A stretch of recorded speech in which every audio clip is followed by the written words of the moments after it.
Tamam kardeşler, bu 21'i Azmaşlı Gəncə Zavod Cəllabad filialına almışıq.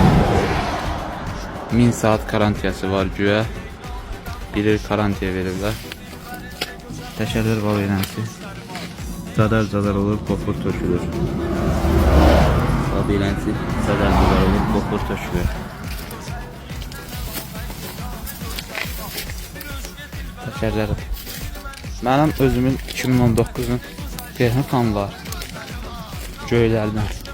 Elə indi sizə onun təkərini göstərim. 7500 saat işləyib, indi bunun təkərlərinə baxmışsınız.